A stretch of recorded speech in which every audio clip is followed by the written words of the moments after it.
जय हिंद दोस्तों, this is sub inspector रश्मि। कैसे हो आप सभी लोग? उम्मीद करती हूँ बहुत अच्छे होंगे और अपनी तैयारी भी बहुत अच्छे से कर रहे होंगे। आप लोगों की यूपीएससी की वैकेंसीज आ चुकी हैं और अब आपका एग्ज़ाम भी बहुत ही जल्दी हो जाएगा, तो आप लोगों के पास बहुत ज़्यादा समय नहीं है, इसलिए आप अच्छे से अपनी पढ़ाई करिए। तो आज हम लोग बात करेंगे अदर स्टेट के कैंडिडेट्स के बारे में, क्योंकि उनके काफ़ी ज़्यादा कमेंट आ रहे थे क्या अदर स्टेट के कैंडिडेट फॉर्म अप्लाई कर सकते हैं कि नहीं कर सकते।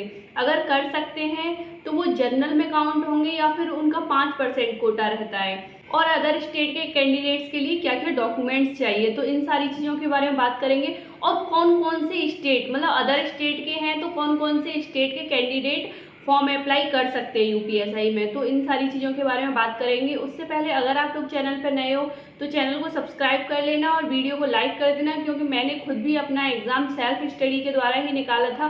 मैंने कोई कोर्स नहीं परचेज़ किया था और ऑनलाइन क्लास भी उतनी ही ली थी जितनी नीड थी। ऐसा नहीं पूरा दिन ही ऑनलाइन क्लासेस में ही बैठी हूँ, तो मैं वही सारी चीज़ें आप लोगों को आगे बताने वाली हूँ कि कौन सी चीज़ आपको कैसे पढ़नी है, तो आपको काफ़ी हेल्प मिलेगी। तो आप लोग चैनल को सब्सक्राइब कर लेना।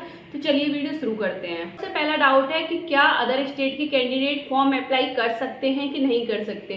तो जी हाँ, आप फॉर्म अप्लाई कर सकते हैं। अदर स्टेट के कैंडिडेट्स यूपीएसआई में फॉर्म अप्लाई कर सकते हैं। यूपीएसआई, यूपी पुलिस या फिर यूपी की कोई भी भर्ती हो उसमें फॉर्म अप्लाई कर सकते हैं। अगर कर सकते हैं तो कौन कौन से स्टेट के कैंडिडेट फॉर्म अप्लाई कर सकते हैं। क्या जम्मू कश्मीर के भी कर सकते हैं, क्या केरला के भी कर सकते हैं, क्या आंध्र प्रदेश के भी कर सकते हैं? जी नहीं, जिनका बॉर्डर यूपी से टच होता है वो वाले स्टेट यूपीएसआई में अप्लाई कर सकते हैं। तो आपके दो डाउट क्लियर हो गए होंगे कि कौन कौन कर सकते हैं और कर सकते हैं कि नहीं कर सकते। अब कुछ लोगों का ऐसा होता है कि दीदी हम हैं तो यूपी के लेकिन रहते हैं किसी अदर स्टेट में, जैसे कि हम हैं तो यूपी के लेकिन रहते हैं एमपी में, राजस्थान में या फिर दिल्ली में, तो फिर वो कहाँ पे काउंट होंगे? वो यूपी में होंगे या फिर अदर स्टेट में होंगे? तो ये डिपेंड करेगा कि आप मूल निवास कहाँ का लगा रहे हो। अगर आप मूल निवास यूपी का लगाओगे तो आप यूपी में काउंट होंगे, अगर आप नहीं लगाओगे तो आप अदर स्टेट में होंगे, जनरल में होंगे। तो ये आपके मूल निवास के ऊपर डिपेंड करेगा। नेक्स्ट है कि अदर स्टेट के कैंडिडेट्स के लिए कितने % सीट रिजर्व रहती हैं। क्या जो 45-43 वैकेंसी निकली है, 4,543 वैकेंसी निकली है, क्या उसका 5% में फीमेल और मेल दोनों की ही वो होगी, दोनों ही लिए जाएंगे? क्या 5% कोटा है? तो यूपीएसआई में या फिर यूपी पुलिस में ऐसा नहीं होता है। आप लोग जनरल में काउंट होंगे। जितनी भी जनरल की वैकेंसी हैं उनमें सब में आप फाइट करोगे। ऐसा नहीं है कि आप लोगों के लिए अलग से 5% कोटा है, तो आप लोगों के लिए ऐसा कुछ नहीं है। 5% कोटा नहीं है, आप पूरा जनरल में फाइट करोगे।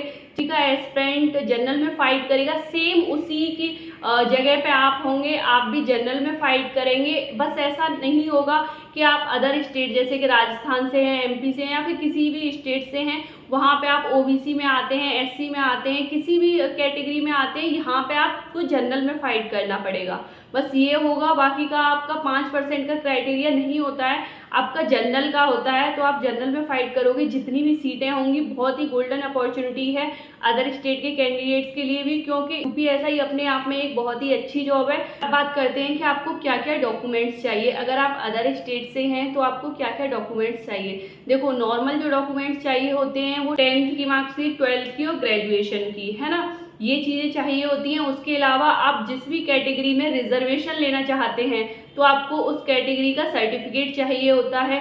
तो यहाँ पे आप जनरल में फाइट कर रहे हो, आपको किसी भी कैटेगरी का सर्टिफिकेट नहीं लेना है, तो आपको कुछ डॉक्यूमेंट्स की ज़रूरत नहीं है जो बेसिक होते हैं। आधार कार्ड हो गया और 10th 12th ग्रेजुएशन ये मार्कशीट हो गई, यही सारी चीज़ें चाहिए। आपको मूल निवास, जाति प्रमाण पत्र, ये सारी चीज़ों की ज़रूरत नहीं है, क्योंकि आप जनरल में फाइट करोगे। जो जनरल के यूपी के कैंडिडेट्स होंगे उन्हें भी सेम यही डॉक्यूमेंट्स चाहिए।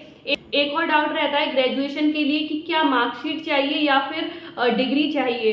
तो अभी तो आप मार्कशीट से फॉर्म भर सकते हैं, लेकिन बाद में आपकी डिग्री चाहिए होगी। डिग्री डॉक्यूमेंट्स वेरिफिकेशन के टाइम पे चेक होती है, देखा जाता है उसे, तो आपको डिग्री भी चाहिए होगी, वो डॉक्यूमेंट्स वेरिफिकेशन के टाइम पे चाहिए। अभी आप की जो मार्कशीट है उससे आप फॉर्म भर सकते हैं ग्रेजुएशन की। और बहुत सारे स्टूडेंट्स ऐसे हैं जिन्होंने अभी अभी अपना ग्रेजुएशन कंप्लीट किया है, तो उनका रिजल्ट तो आ गया है, लेकिन तो उनका रिजल्ट तो आ गया है लेकिन उनके पास डिग्री नहीं है, तो क्या वो फॉर्म अप्लाई कर सकते हैं? नहीं कर सकते, कर सकते हैं तो क्या आगे होगा?